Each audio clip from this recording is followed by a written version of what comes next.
Good afternoon. I'm Karen. I'm from the Poison Pen Bookstore in Scottsdale, Arizona. And we are here this afternoon to discuss a really interesting book. This is The Devil You Know. And this is by Dr.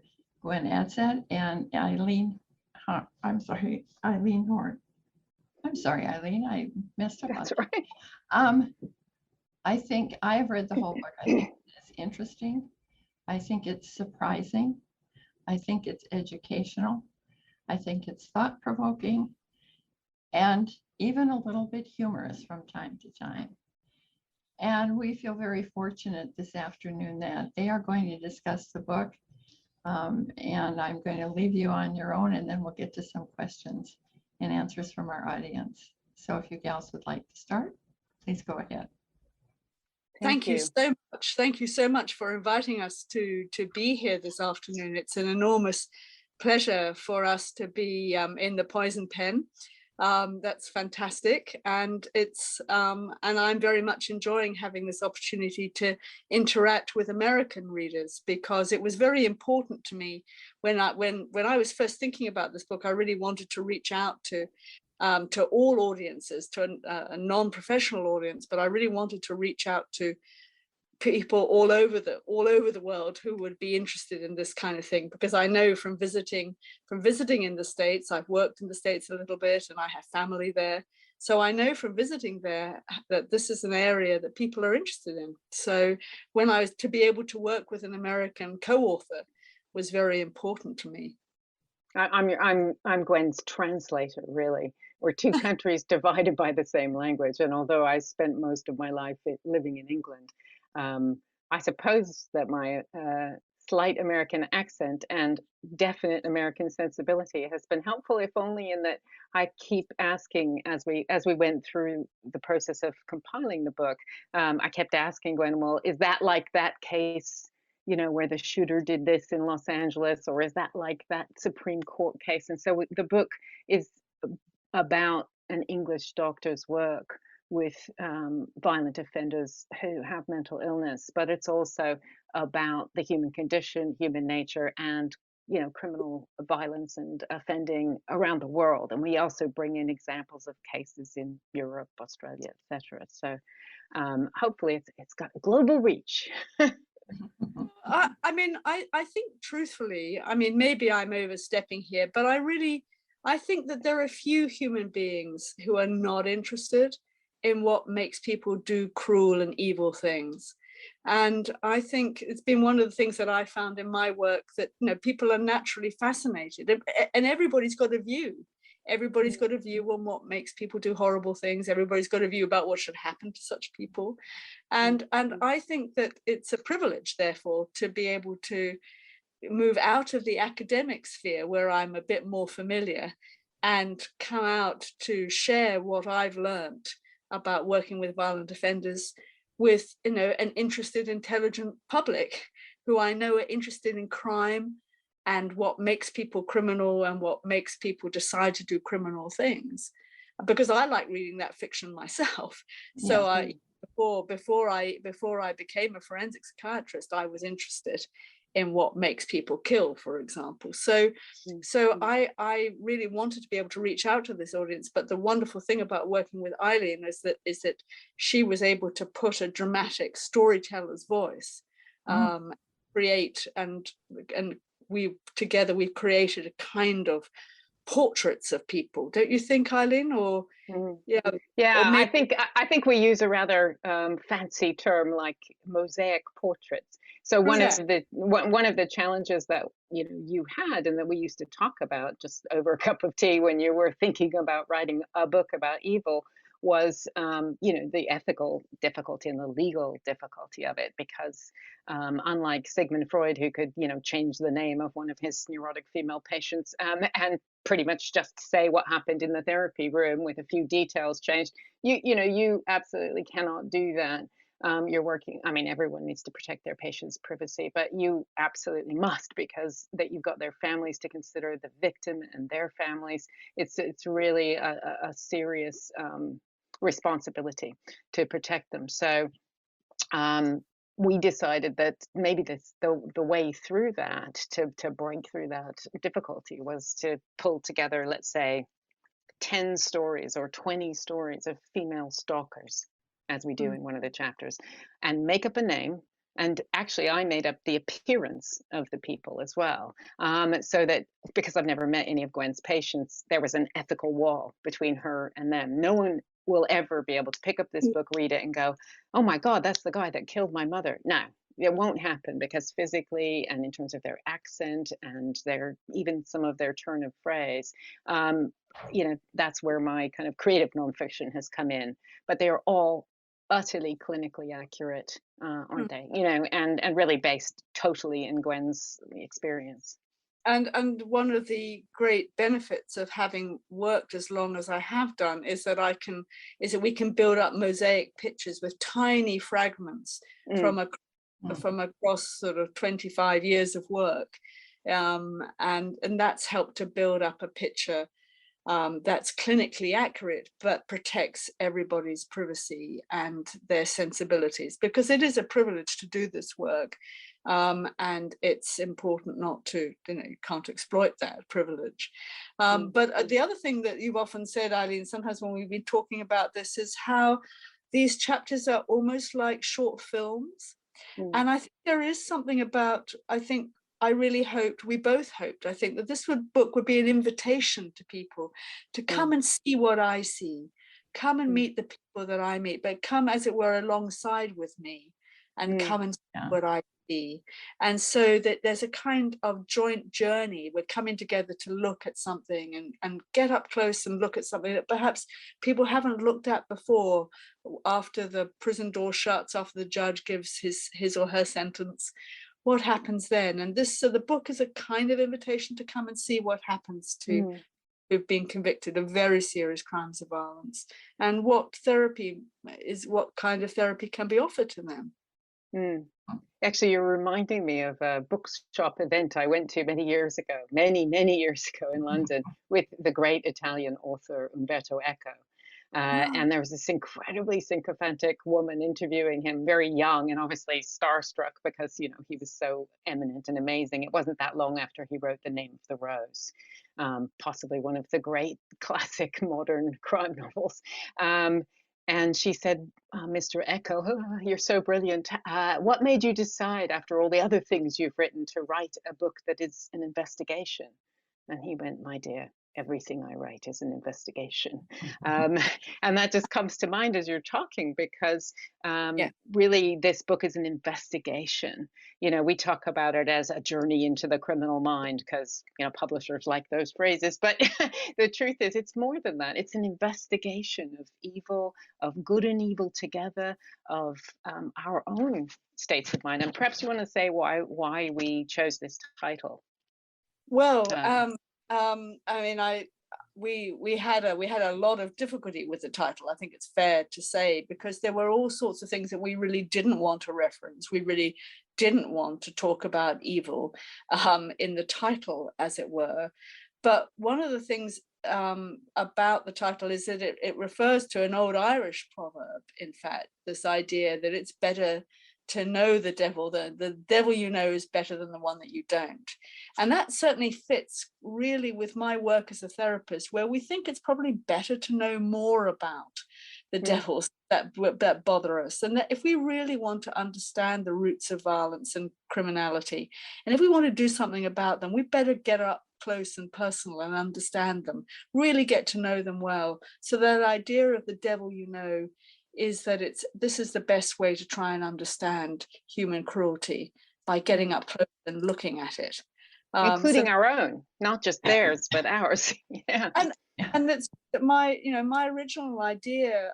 I'd wanted to write a series of rather prosy essays about the nature of evil, but I don't think anybody would. Well, I was going to say nobody would read this book, although I will tell you a funny story.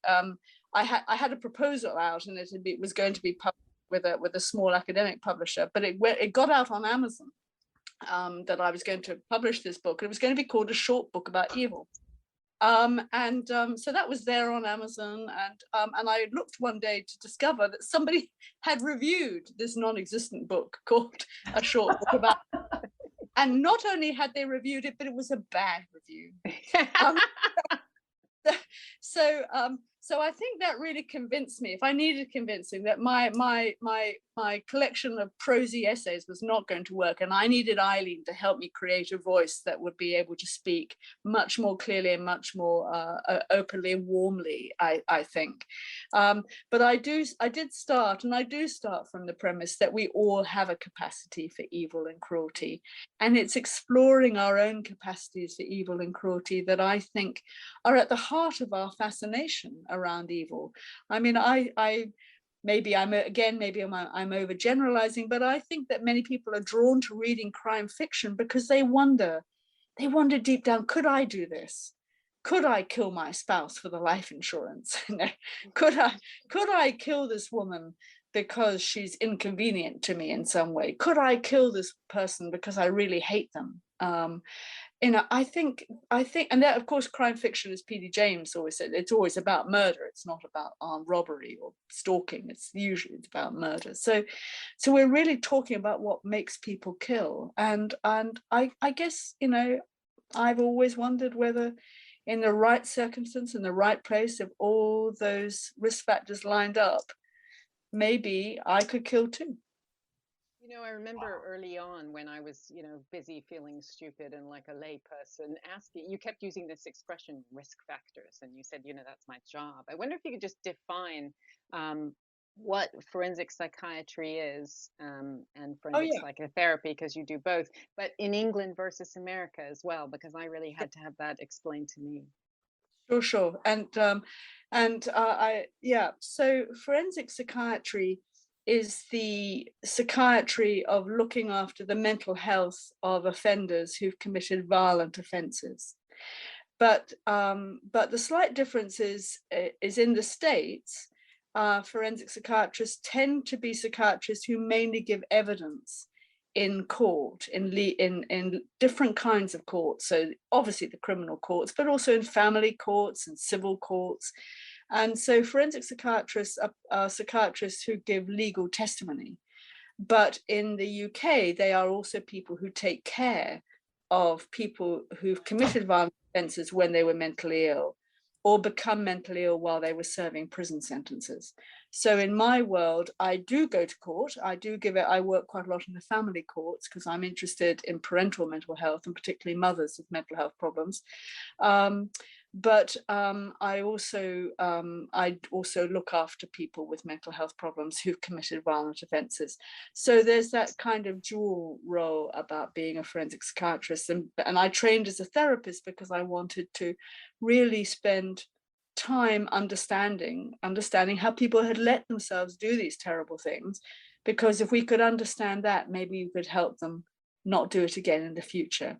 So the risk factors that you mentioned, the work of a forensic psychiatrist is always about trying to help people reduce their risk, their future risk. So forensic psychiatrists are people who spend a lot of time thinking about risk factors for violence. We developed, we in the book, we describe a kind of model for thinking about risk factors about violence, which is actually based on an idea developed by a lovely colleague of mine called Peter Aylward. And he had this idea that we all have this capacity for violence within us, but it's held by a kind of internal psychological lock, which is like a bicycle lock. But that bicycle lock has numbers, risk factors for violence, such that if all those numbers lined up, that lock might open and the violence might come out. So it's a neat kind of metaphor, really. Can you just talk about what those risk factors are? Well, I mean, common ones. Yeah, well, I find it helpful to think about them from, as it were, from the common ones to the sort of rarer ones, the more specific ones. So there are common ones like being young and male, which is not particularly helpful in trying to do risk assessments. But this is if you think about it, this is the approach that people do when they quote you for car insurance. Who are the people who are most likely to get into a car accident? Young males. So, and this is the violence. So I don't want to wish to be rude to any young males at all. I have two my household, and they're not violent in any way, but it's undoubtedly the case that being young and being male are very basic general risk factors for violence.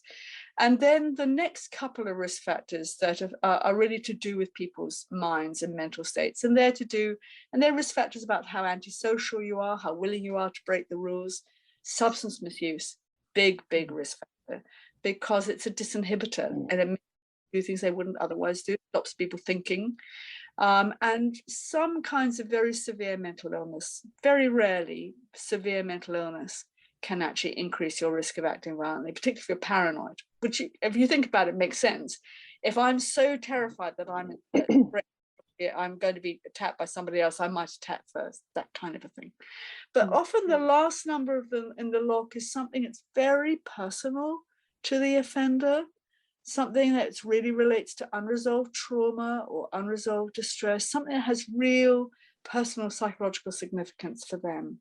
And that's often the thing that we're looking for or exploring in therapy with offenders. I remember you telling me that that is the most fascinating factor. And you talked to me once about a case where a guy said that the thing that triggered him or sent him over the edge, he had a lot of those risk factors, but for him, the final thing that you worked out after a long period of therapy was that the woman he killed smiled at him funny. Yes. That phrase just stayed with me, smiled at him funny. I've been very careful not to smile at anyone ever since, but you know, it's well, yes, I think what that tells us is that this was someone who was already in quite a disturbed state of mind. And you know, I don't know if it's true that she smiled at him in a funny way, but I'm confident that what he saw, he was seeing her face through a lens, a kind of distorted lens of distress and fear and cruelty and who knows what else.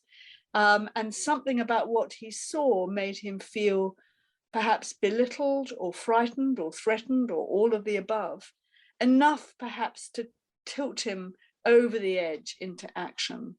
And it is very sadly the case that sometimes it is something that the victim does that is the last risk factor that tips a perpetrator of violence into action. I hasten to emphasize that doesn't mean that the victim is in any way to blame for what happened, and but we're really talking about, and what I'm trying to sort of tease out here is something about, it's a bit like Jenga, isn't it? What the last block to go. And it's just looking at how those things fit together as risk factors. Gwen, I was talking before the event about how we met. Karen was asking how we met, and you know, we're old friends. We met through Gwen's sister. And actually our initial rapport was because we both love reading crime fiction. And so I would send her a book and she would send me a book. We trade back and forth our favorite authors. And there was some crossover, but I guess because I was raised in America, mine was definitely had a more American flavor. And so you introduced me to some work that, although I'd been educated in England, I didn't know. My odyssey with crime fiction probably started with Edgar Allan Poe, with whom I had a very unhealthy obsession when I was really quite young. You know, is considered, I suppose, the father of crime fiction in a way. And then kind of went into Raymond Chandler and people like that. And then all the great women crime fiction writers, you know, Sarah Paretsky and Patricia Cornwall and blah, blah, blah. I mean, so many.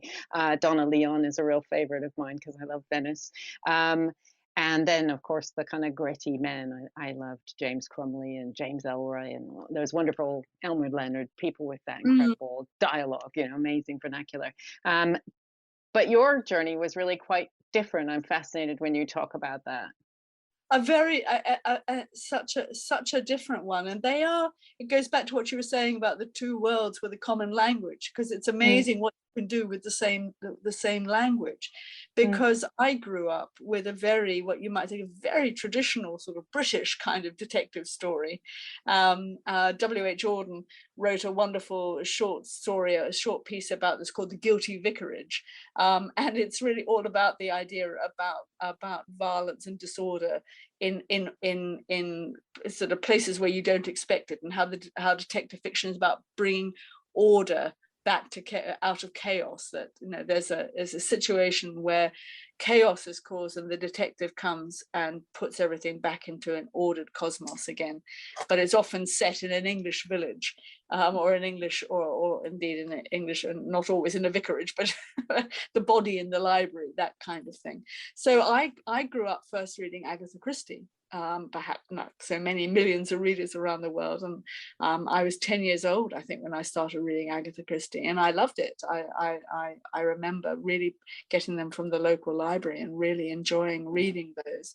But I grew up in New Zealand, so and didn't come to live in England until I was 11. So I was also exposed quite early to the work of Ngaio Marsh, who was also a golden age a writer, and very successful in her time, maybe not so well known now, but very well known in her native New Zealand.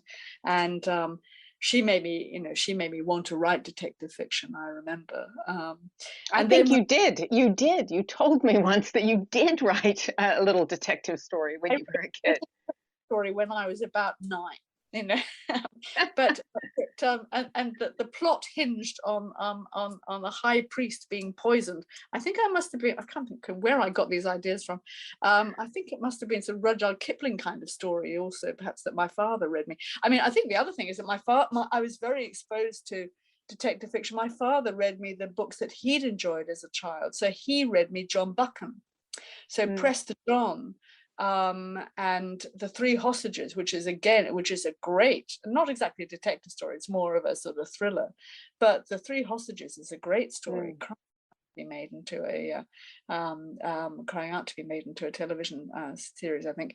So those were read to me as bedtime stories. So I very much enjoyed those. But then when I got older, I guess the crime fiction that I was very influenced by was Ruth Rendell and P.D. James, just because of that kind of clarity of prose. And Ruth Rendell, of course, is famous for writing two separate kinds of detective story. One, traditional police procedural with a very nice detective, a very plausible kind of detective, and her character work is brilliant. Of his family life, and he doesn't have problems, he's not an alcoholic, he's not got demons, he wants to do a good job and he can't understand why. It's hard. And then her psychological thrillers, mainly about people who she conceives of as being psychopathic, and they are also very interesting, although less obviously detective-y. But I think P.D. James is my favorite because her prose is just astounding. And she has such a clinical eye almost for cruelty. She's dispassionate. She I think is modeling that kind of stance that you and I have tried to write about in the book that we call radical empathy, where you get up close to the cruelty, you get up close to what you think of as evil, but because you're interested and you're curious, but you also keep a very respectful distance from it. You're showing the interest, you're interested in the human face of this cruelty, but you're also keeping a distance and you're taking a kind of perspective on it so that the outcome, the consequences of this cruelty don't get forgotten or lost. You don't get seduced by the person that you're looking at. And I think P.D. James is brilliant at doing that, absolutely brilliant. Do you think that your interest in all this crime fiction sort of influenced you, nudged you into this career? Because I know you qualified as a doctor first, of course, like all psychiatrists, but then you had to choose a specialism. Like, why this? Yeah, well, I think it must have done at some level, because I was always quite interested in the law. I was always interested in moral decision making, and in a way, crime novels are nothing if they're not morality tales. I mean, just as ancient Greek drama is a morality tale, these narratives are our first stories about people killing and why people kill and how they feel at the time and how they feel afterwards and what it does to everybody around them. Those ancient Greek tragedies are our very first crime fiction, if you like, really. And I guess I was always interested in what makes people do bad things.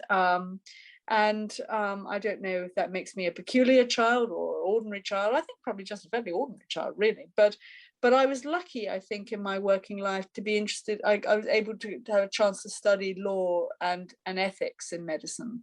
And I did quite a lot of deep study about moral reasoning and ethical dilemmas in medicine, and then how the law approaches that. So then I got interested in the law and legal judgments, analyzing legal judgments, understanding a bit more about how lawyers think about how, particularly in the context of criminal responsibility. And I did my dissertation on criminal responsibility and how you decide, how do you decide whether someone's criminally responsible or not, and where does mental illness fit into that? So after that, really, there was only one place to go, and that was forensic psychiatry. And it was wonderful because there I found lots of like-minded colleagues, and in fact many of my colleagues were also interested in crime fiction. So my senior training, we had a big library of crime fiction that we used to. I love that. I remember you telling me also that sometimes your patients like reading crime fiction, and I was a bit taken aback. And in fact, that we describe in the book how you were one of the people who set up a homicide group, as you call it, group therapy for people who've killed members of their family, which strikes me as fascinating. And you'd sit in a room with 4 or 5 men at Broadmoor who'd all done something to one of their relatives. And in group therapy, as you talk about it, it's like jazz, and you just see what comes up and how the conversation evolves. And when I was trying to put that into a story, I said, well, how does it begin? And you said, oh, very often they're just talking about what they saw on TV last night. Prisons and hospitals have TVs, and they love Dexter. And I was going, what do you mean they love Dexter? This show about a forensic professional who's also a serial killer. Well, why not? And they would criticize Dexter and criticize the script sometimes. I think that's fascinating. Well, I absolutely, because these are just the people who come. I mean, it is one of the great myths, I think, and a very understandable myth, perhaps, that people who've done really extraordinary things must be very extraordinary, must be completely different from. They're not like us in any way. And I think what I was very struck by was that when I actually got to work with people who killed, I discovered that they were, of course, they were not so different. That they got up and they read the newspaper and they made coffee, and they liked pancakes, or they didn't like pancakes, and sometimes they had a job to go to, sometimes they didn't have a job to go to, and they like football, they like watching television, and they quite like crime fiction as well, and they didn't. And I think it was interesting that when they were watching Dexter, because I think they were very interested in this idea of 2 different identities, because a lot of them felt that they also had 2 different identities, that they had the kind of regular guy identity that they still felt was them, as it were, before the homicide. And then there was the post-homicide identity of being a convicted murderer, of being someone who'd killed. And of the many sad things about a murder is that it's irrevocability, the fact that you can never wind back time to go back to where you were. You can never go back to how it was. So they are sort of tragic stories. But many of these men would talk about what they enjoyed watching on television, and indeed what they've been listening to on the radio. I must have told you this, Eileen, but one of the most moving sessions in the homicide group that I think I've ever been in was where one of the guys said to me that he'd been reading Viktor Frankl. Yes. And he'd been, Viktor Frankl, yeah, and the other guys are saying, well, what's Viktor who's? And said, oh, well, it's about surviving life in prison. Of course, Viktor Frankl was talking about being in Auschwitz, and about how you survive by holding on to the capacity to make choices. And I never forget, he said to me, Dr. Gwen, I think this would be right up your street. And I remember thinking, it is right up my street. Wherever my street is, this book is up my street. And to have that kind of connection with somebody is really important. And I really do want to say, I want to pay testimony to my American colleagues in Connecticut, because I would never have started that group if I hadn't listened to the work of two wonderful colleagues called I've gone completely blank on one of their names, but they're consultant psychiatrists in a hospital in Connecticut, and John Young and Mark Hilbrand, and they developed a group for people who killed a parent when mentally ill. And I was so impressed at the work that they were doing, and they spoke of it with such hope and such humanity that that's what really inspired me to go back and start our own group. And I was very lucky. I had lots of support from my psychotherapy colleagues, and we got one going, and it's still going now, which is great. So I really. Oh, sorry, go ahead. No, I was just going to say, I feel a great sense of gratitude to my American colleagues in Connecticut for helping me with that. You're always so generous to Americans, Gwen. Listen, I just want to pick up on something there. I've heard you talk about, how hopeful and wonderful it is to do these therapy groups, and you also worked extensively with groups of child sex offenders, giving them group therapy. And I know, I have to be really honest, my first reaction when you talked to me about this was, why? I mean, those people can't change, and I mean, what good does it do?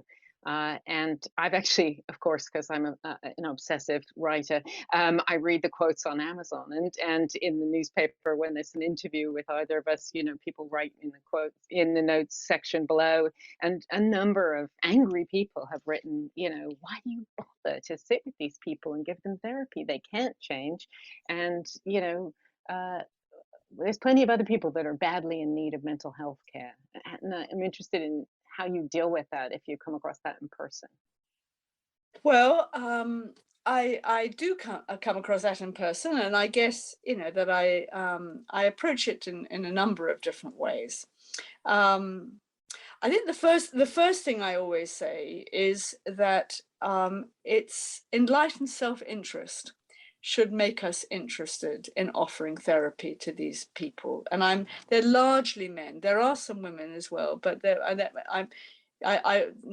largely men. So, but it's in all our interests that we help these men become less risky to other people, and the only way we're going to do that is by getting up close to the violence and the cruelty they committed and understanding it. Only by understanding it will we be able to help them stop it in the future, and also make a plan for preventing other men getting into that state of mind. So enlightened self-interest, if nothing else, should make us interested in offering therapy. But I would question the assertion that people don't change. I think that many people can and do change. I think it's a truism that we all change across time. It's actually impossible for people just to stay exactly as they were. I don't know how many of you have been to an old sort of high school or university reunion recently, but you go back, you see your friends from there, and you say to yourself, they're just the same. And then you talk to them for a while and you realize, no, they're not actually. There's important things about them that have changed. Some things are the same. There's some things that seem to be very familiar, but there are other things that are very different. Their life stories, their life events have changed them. The people who were so gung-ho when they were 16 are perhaps a bit quieter now. Perhaps a bit less sort of keen to rush off and do things, a bit more thoughtful than they used to be. So the idea that people don't change is just not true. I mean, it's just not true.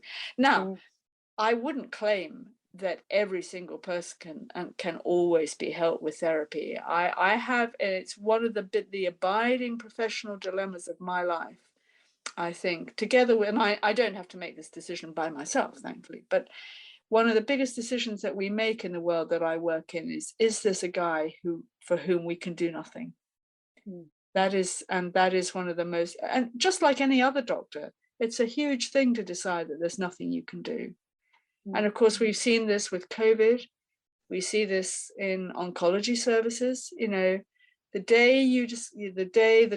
moment you realize that you really can't do anything for this person, that is a big thing for any doctor or medical team to come to terms with. And it doesn't happen all that often, but we usually think there's something we can do to try and help this person become a bit less risky. But sometimes we and the hospital I work in specializes in very, very complex, difficult cases. So of course we have more of these more difficult guys there. So we see a few more of those. But the idea that people, just to reiterate, the idea that people can't change, I think it's just not true. And then my final argument is we have plenty of resources to go around if we choose to. There's nothing about offering therapy for offenders that stops victims of violence getting therapy. In fact, that because it's not a closed pot, we could offer as much therapy as we want to. It's a question of how we choose to allocate our resources, and there's plenty to go around. But we just have to do it sensibly. You have to think about it. And I think at present, the worry I have is we don't do enough rehabilitation. I think the British system is a bit more supportive of rehabilitation than some states in America, but there are plenty of pockets of good practice in the United States as well. But rehabilitation of prisoners is in all our interests. Gwen, I want to go back to something you were saying about the fact that almost everyone you're treating is male. In the book, we made a decision that although a small proportion of women are ever criminally violent, you'd worked with so many women in female prisons and in the hospital that you wanted to talk about it. And actually, female violence is something that often society doesn't want to look at. It doesn't conform to our ideas of what is female, which should be more fluid now than they once were, but still seem to get stuck on that idea that the Y chromosome, makes you violent. And I just wonder, so we ended up including half women and half men virtually, I think, in the 11 stories that we tell here, and I'm really happy that we did that. But I just wonder if you could talk about, this idea that I certainly had when we started work, although you changed my mind, that men are more violent than women.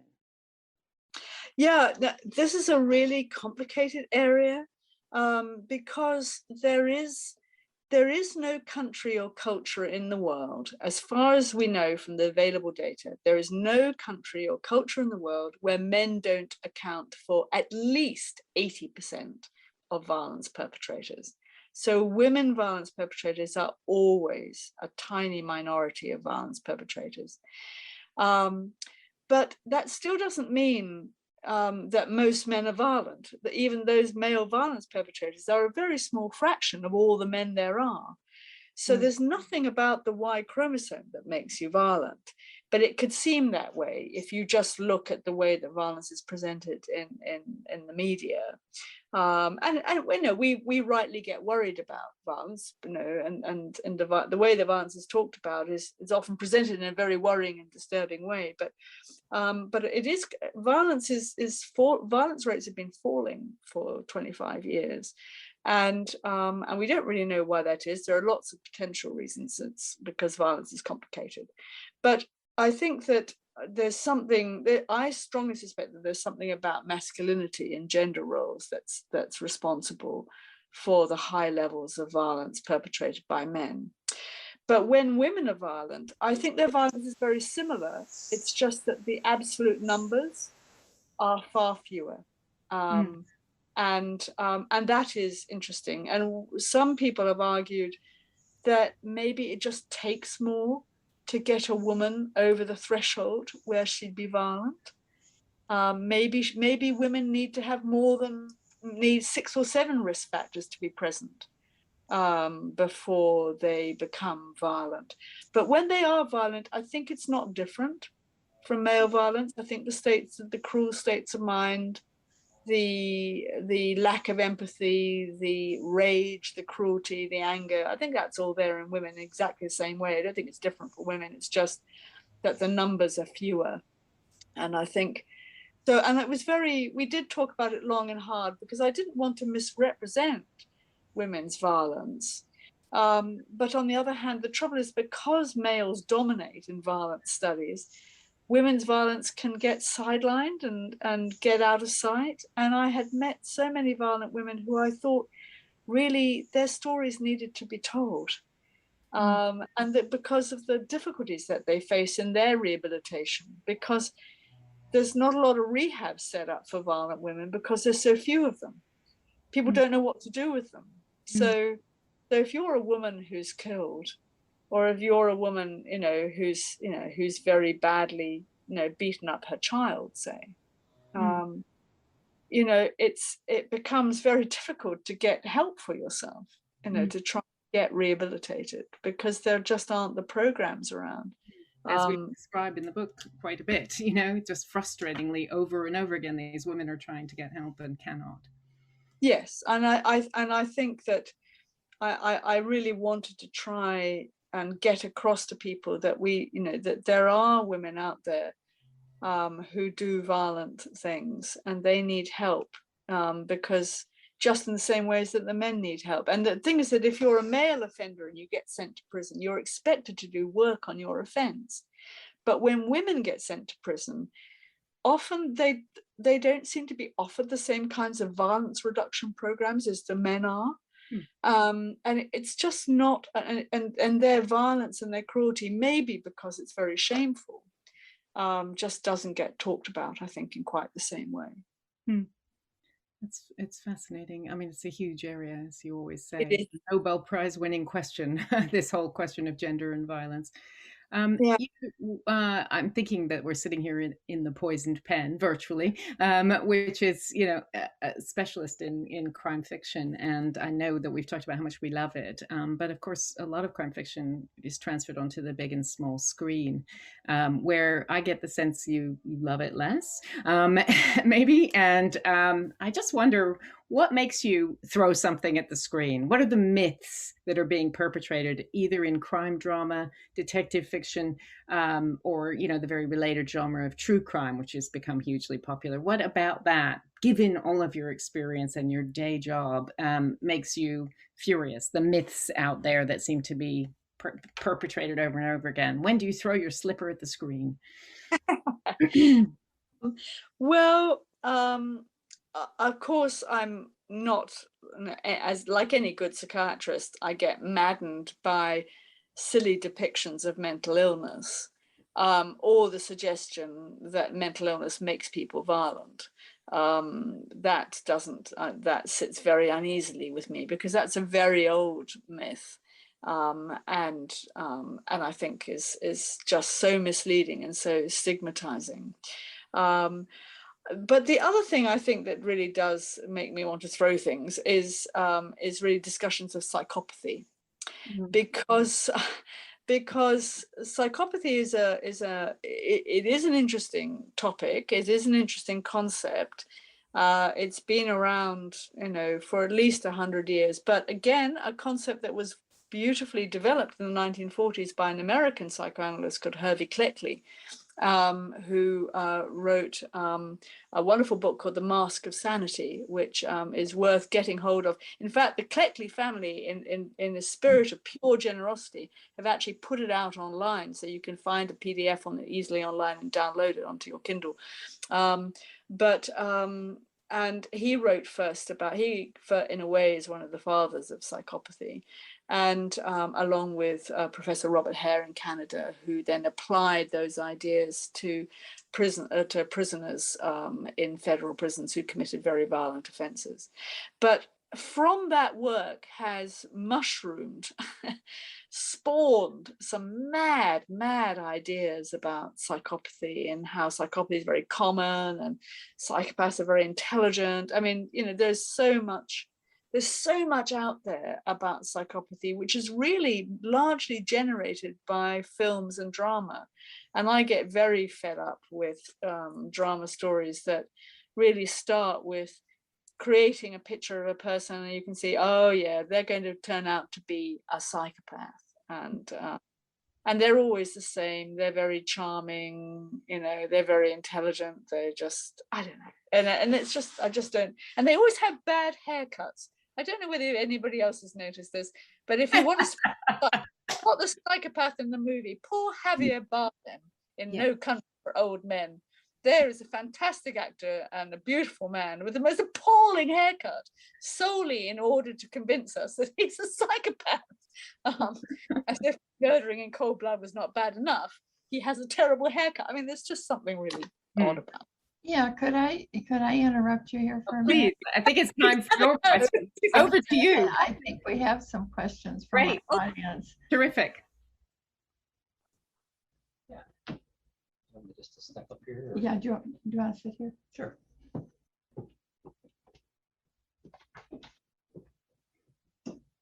Hey, y'all, I thought it would be easier if I just stepped up here to ask you some of these questions. Yeah.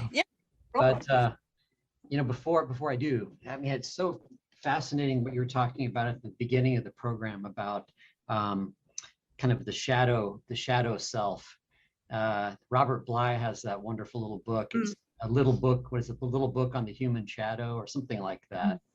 And of course, you know, in literature, that whole theme is developed all over the place, you know, very famously in Dr. Jekyll and Mr. Hyde, of course, the Exactly. I was just thinking about that. shadow side and the capacity that we all have for that, you know, if if under the right amount of stress, you know, what are we all capable of? I mean, it's fascinating. Yeah. Notion. Yeah. Let's see here. And I was going to ask you also, is there, with all these risk factors, is there more of an interdisciplinary kind of approach to therapy for violent offenders, and, you know, treating the physical side as well as the mental side, and looking at all different things? Yeah, yeah, I think so. Yes, no, I think so. I think the very best rehabilitation programs do very much include attention to physical well-being as well. And you probably know that, you know, all prisons, have gyms and encourage people to exercise. And a lot of prisons have been developing mindfulness programs. There've been mindfulness programs in prisons, particularly in the States. Again, not some, perhaps less in the UK, but in many prisons in the States have mindfulness programs to try and help prisoners develop more, sort of kind of more attention to their own minds, just becoming aware of thinking more. So I think that I have no doubt that kind of integrated approach is really important. It's just about making it possible, I guess. I suppose that would be a risk factor too, you know, as a history of horrible, eating or nutrition, diet, all these things play their role, don't they? Of course. Well, unfortunately, we know that adverse childhood experiences are a very potent risk factor for human violence. And a lot of that is to do with socioeconomic deprivation. Right. And growing up, if you are unfortunate enough to grow up with a mum and dad who are both heavy drinkers, heavy substance misusers, who occasionally go off to prison doing time for this and that, then you're growing up in a household where, there's not going to be much food around, and what food there is probably not going to be very good quality. And who's looking out for you to encourage you to look after yourself, to see you as a person of worth and worthy of attention? So I think we shouldn't be surprised that that early childhood adversity has a big impact, of course, on physical and mental health later. As the approach in the UK, as you're starting to see here in the US, of prisons, what am I trying to say? At some point, I think it was in maybe the mid 70s, late 70s, the whole notion of rehabilitation was kind of, and forgive me if I'm speaking out of turn, but was abandoned in terms of strictly punitive approach. Yes, and that's slowly starting to turn around. Yeah, I really hope so, Patrick. I think there have always been pockets of resistance, if you see what I mean. Yeah. But I think it is very striking, this punitive turn in the 1970s. Eileen and I were privileged to hear Brian Stevenson talk about this a couple of months ago, and this idea of developing, lengthy incarceration to no great purpose, which very expensive, quite apart from anything else. It's a very expensive way to deal with human beings. But and I think this kind of punitive turn is such a mistake because it doesn't work. I mean, punishing people, you know, just doesn't work. It doesn't make them behave better. I think we're a kind of resistance movement, I think. We're doing a tag team here. Yeah. Good. One of the things that has struck me in society as a whole is we tend to treat the symptoms, not the problem. And yet, from the things that I've read in your book, it shows me, or it tells me, that you do try to get to the problem rather than just treat the symptom. Is that fair? Well, I think it, as you say, it makes perfect sense. I mean, there's so many domains in human life where, you know, you don't, you know, where you've got a problem, you need to, if you want to fix the problem, you need to know what the roots of it are. Yes. And another reason why we thought about our kind of trying to develop a kind of radical empathy for people who've committed acts of violence means using the word radix or root, to go down to the root of what made these things happen. Because if we can get to the root of them, maybe we could stop them happening in the future. So we were just talking about childhood adversity, and you know, we know that, given that what we know about childhood adversity and the risks of the potential for later impact on physical and mental health, then actually preventing childhood adversity, and particularly preventing physical abuse of children, is really is so important if we want to do something about later violence. Yeah. And so, you know, it's something about, unless we get to the roots of these things, we won't be able to make sensible plans for the future. Yeah, and I wanted one other comment that doesn't really go with that at all. When my grandson was in 7th grade, they were required to read Night by Elie Wiesel. Oh, yeah. Oh, were they? Interesting. And he said to me, Grandma, I don't know how people can do that to each other. Yes. And I thought of that for a long time. He really couldn't express, you know, what he thought, but to bring that kind of violence to a child that I thought was so young, it gave him a taste of what, you know, part of life was like. Yeah. Well, and it's really interesting you say that, because I actually think that I was probably about that age when I first heard about the Holocaust. And I was fascinated by the Holocaust, and just that very question: how could human beings do that to each other? How could they do that? And how could people survive? That was the other thing that I was interested in. How on earth did people survive? So and as I'm sure you know, one of the reasons that we say we want people to read this literature, even if it is disturbing, is so that we prepare ourselves for the fact that we all of us have that capacity, and perhaps only constant vigilance and constant reflection maybe these will be the things that will help protect us, so that we don't ever have anything like that ever again. Forgive me if I keep jumping around here, because another thing that struck me in your book was, and I'll use the word listening. I can't remember which patient it was, but there was a man who said something, and you knew there was something important about a word he said. You didn't know what it was, but you noted it because you thought sometime you could get back to that. And it was not just listening to the patient, it was listening to yourself. Because, let me see, I think I wrote something down. When some feeling was coming up in you, Yes. when you were dealing with a patient, you had to be very vigilant about, you know, I'm feeling something. Yeah. You may not know what it is, but so the listening went on both sides, your patient and yourself. Yeah. No, I think that's a really nice, I'm really glad you picked up on that observation, Karen. That's really important, because it is an important part of the training of well, it should be for all psychiatrists, but certainly for all psychotherapists, is it, I mean, but human beings are social animals, and we have some degree of emotional porosity, if you like. There's a kind of osmosis that, I mean, and this is, of course, is what makes books work, because, you know, somebody writes stuff on a page and you have an emotion in response. And how much more is that the case when somebody is speaking to you? And we've all had the experience of being in a room and somebody comes in and starts talking and they're very cheerful, and before you know it, you're beginning to feel a bit cheerful too. So that kind of emotional contagion is there in human beings, especially when they're working quite closely together. And so it's therefore incumbent on therapists to pay close attention to how they're feeling in the moment with the patient, as well as to what the patient is saying and the content of what they're saying.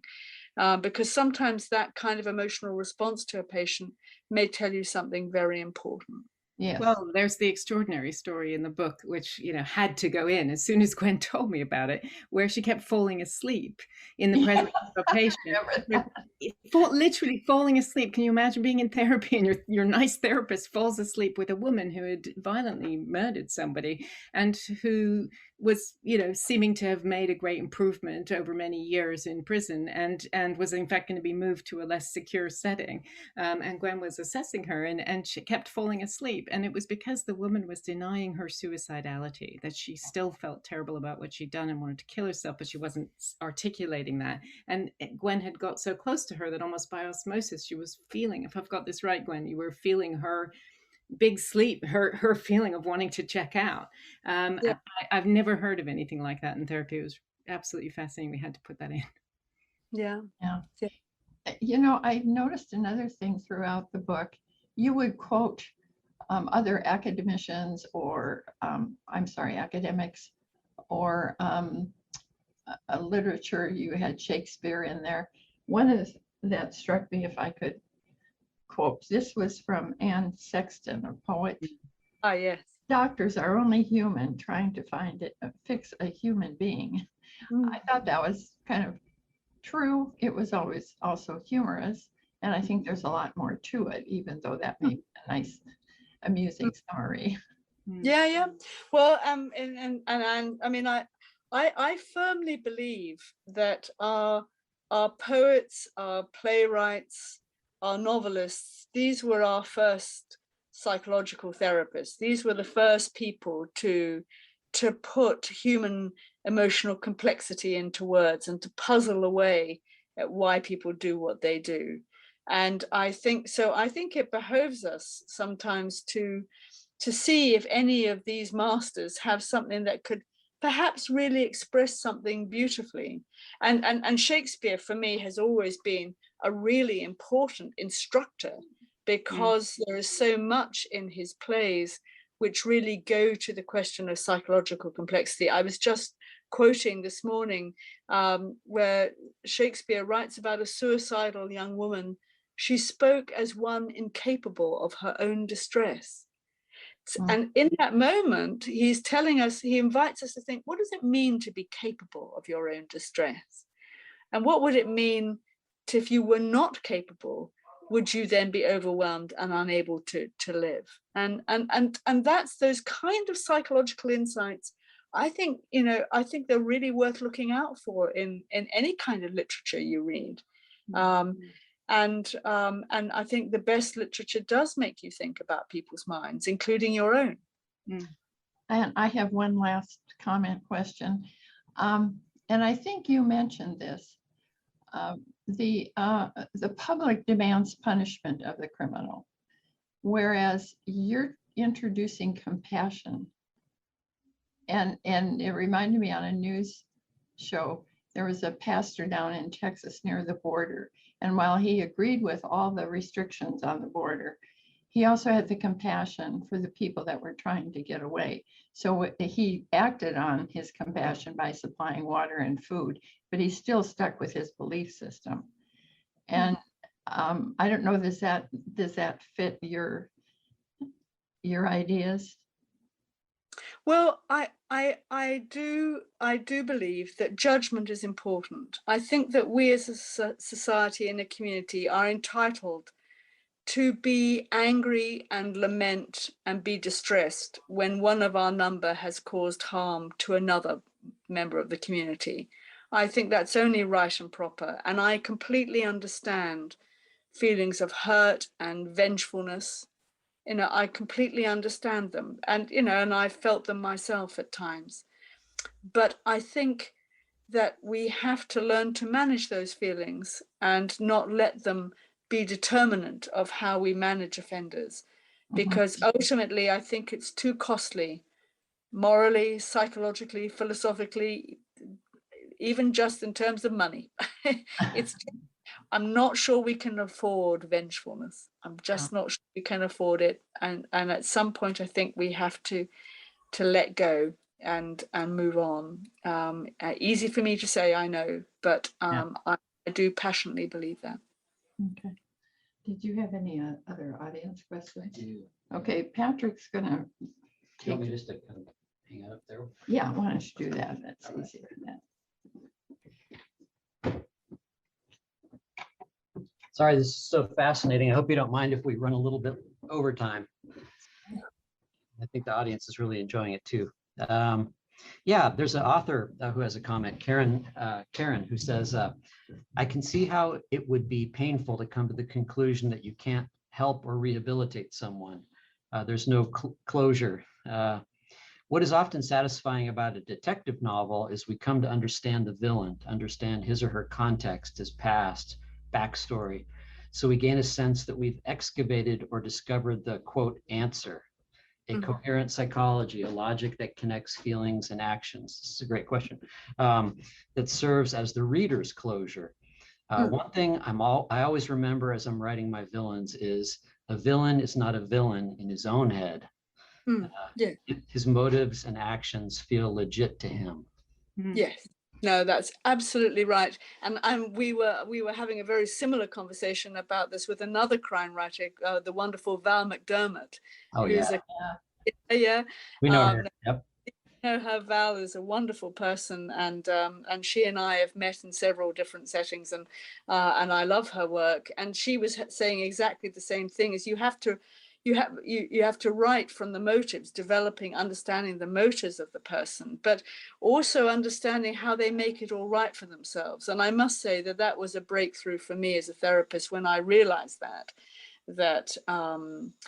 all our guys have a kind of neutralizing discourse, is what they call it in the literature, that there's that kind of, you make it okay for yourself. You create a cover story in which you make it okay for yourself to do this terrible thing. And often in times in therapy, what we're doing is we're dismantling the cover story and helping people build up a newer, richer, thicker, more authentic kind of story about what actually happened and why it was terrible.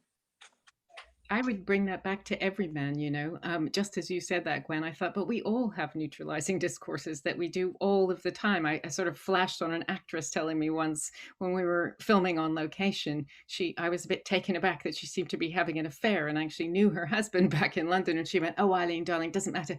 Doesn't count on location, DCOL." I was really shocked, but the truth is that was her narrative. She had worked out, just like I always say, there's no calories when you're in an airplane. Another neutralizing narrative. Well, compartmentalization there. Yeah. What happens in Vegas, kind of a thing. Yeah, exactly. And also, I think detachment. There's a kind of detachment that people can do. And this, of course, was described in my many of the Nazi doctors, that a kind of process of detaching themselves as well as a neutralizing discourse. So I think that's absolutely right. And I think in a way what forensic psychotherapists and crime fiction writers have in common is that we're interested in why done it. We are indeed, I think, interested in trying to get to the roots of why this happened, but the crime writer starts with that to make the story, whereas we're fine. We've got the guy and we've got the crime, and now we want to find out why. Well, there's sort of a fairly recent trend in crime fiction that is, I think, really good, which is kind of looking at the ripple effects of crime. Not just, Yes. Yes. How it affects the whole family, how it affects generations. Yes. You see that a lot in really good crime fiction. Yes. Yeah, there are a couple more questions. Pat asks, what do you think about the term toxic masculinity? It's in the book. It's in the book. Well, I have to say I like it, and the reason I like it is because I because I want to stand up for healthy, creative, loving masculinity, in a way that it's only by acknowledging that there are really good masculinities out there, that we can understand the kind of toxic masculinity that is offered to some young boys as being the only way of being male. There was a wonderful book published many years ago by a man called John Stoltenberg called On Refusing to Be a Man. And it was really about what choices young men have. It's as if they come up to their masculinity. There are what choices do they have? It's like, there's this, there's this, there's this. What kind of man do I want to be? And toxic masculinity seems, I think it has to stay there as a category, because it's clearly a route that some men feel drawn to, feel pushed into, feel they have to go down, feel it's the only way that they feel safe. Maybe it makes them feel bold. I'm not sure. There's much more to say about this, but I think toxic masculinity is real. But I also think it only mercifully affects a few men, not all men by any means. Well, but you also told me you think there's such a thing, and we ought to enter into the popular discourse with toxic femininity as well.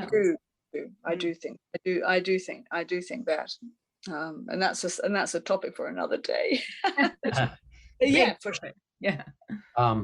Let's see. Have you ever run across someone who scared you? Someone without empathy? That's a question.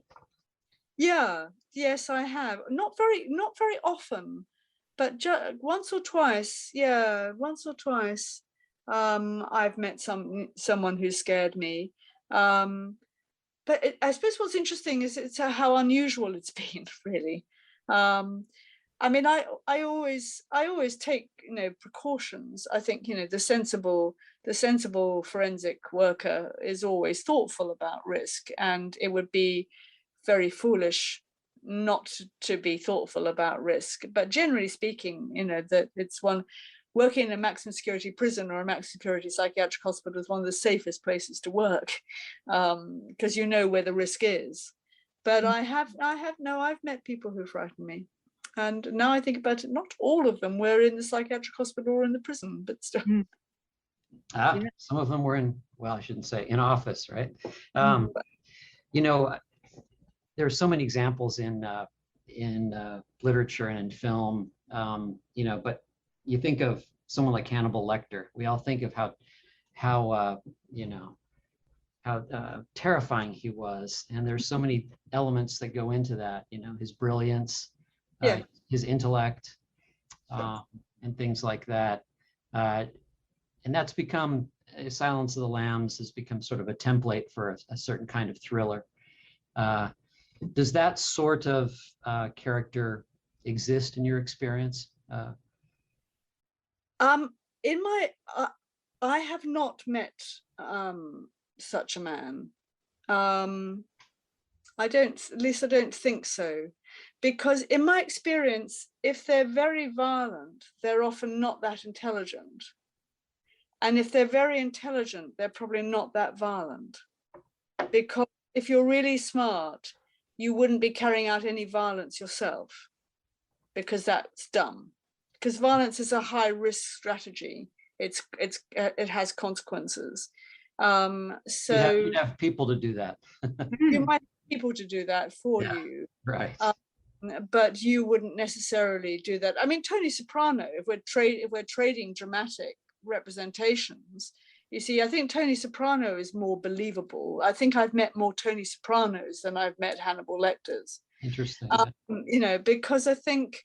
And of course we don't see them very much in the hospital, because then of course they're not mentally unwell, but I meet them more in prison, I think, and some women like that, some female Tony Sopranos, But I think, but the Hannibal Lecters, I think, are a kind of bogeyman image, and they make a great story.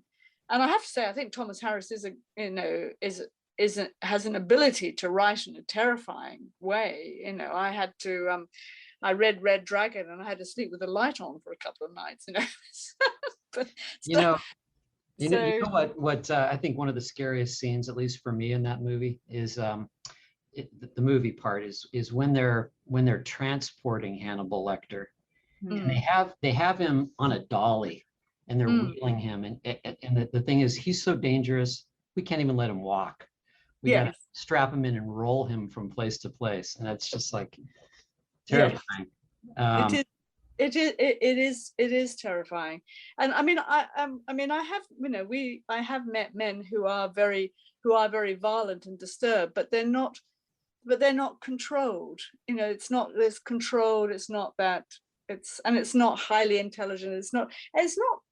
Yeah. I mean, it's very hard to see what his motivation is beyond just killing people, which is a bit boring after a bit, I think.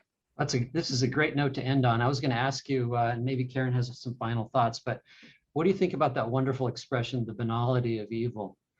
That is a wonderful expression, isn't it? And I think it's a deep phrase which needs a lot of attention, because I think there are some aspects of evil that have a kind of insipid quality. There is or an absurd quality, in the sense of a kind of tone deafness to human life, to human sociality, and so I think there's something that's really worth taking seriously there.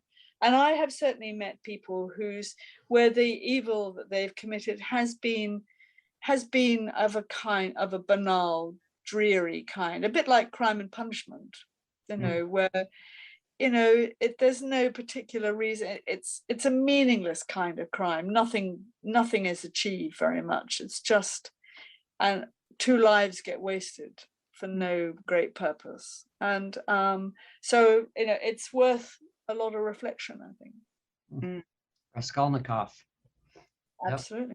Yeah. Well, I'm reminded of W.H. Auden again as well, who said, evil was unremarkable and sleeps in our own bed and eats at our own table. Ooh. Woo. Yeah. Very evocative. Yeah. Well, thanks you both, and thanks, Karen. This has been Thank you, Patrick. just a real treat for us to get a chance to speak with you. Yeah, thank you so much. I know it takes time, and we enjoyed the discussion. Thank you. Thank you, and thanks to everyone. It's been a lovely evening. So good afternoon. All right. Thank you. Thanks everybody for watching too on Facebook. We really appreciate it. And I Thank put a you. link in the comments field. We have copies of the book available for purchase. So thanks again. Bye. Right. Thank you. All right. Sure. Hello. We hope you're enjoying our programs and podcasts with authors. We'd like to expand them, and your help would be appreciated. Please make a donation at poisonedpenfoundation.org. 100% of the proceeds will go to help connect authors with readers in this difficult time. Thank you.